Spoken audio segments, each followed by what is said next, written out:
মুসলমানের ছেলে হয়ে কিভাবে তারা পারে ইসলামের বিরোধিতা করতে? মুসলমানের মেয়ে হয়ে তারা কিভাবে পারে পর্দার বিরুদ্ধে কথা বলতে?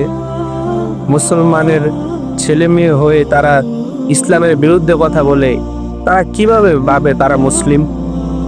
ইসলাম কি এতই সস্তা হয়ে গিয়েছে যে তুমি ইসলামের বিরুদ্ধে কথা বলবা আর মনে মনে ভাববা তুমি মুসলিম?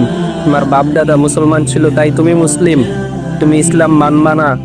ইসলাম মানবা না শুধু ঈদের বেলা সেমাই খাওয়ার বেলা ইসলাম মানবা, ঈদের দিন গরু জবাইয়ের বেলা ইসলাম মানবা, আর বাকি সব ইসলাম মানবা না?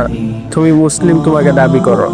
তুমি কি ভুলে গেছো রাসূল সাল্লাল্লাহু আলাইহি সাল্লাম তোমার জন্য উহুদের ময়দানে তার দাঁত মোবারক শহীদ করেছিল? নাকি তুমি ভুলে গেছো তায়েফের ময়দানে রাসূল সাল্লাল্লাহু আলাইহি সাল্লামকে কিভাবে রক্তাক্ত করা হয়েছিল?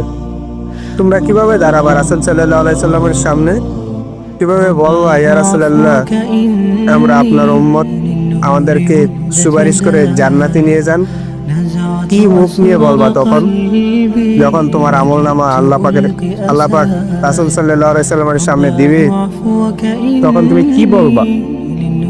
এখনো সময় আছে, নিজেকে পরিবর্তন করো, দিনের পথে ফিরে আসো।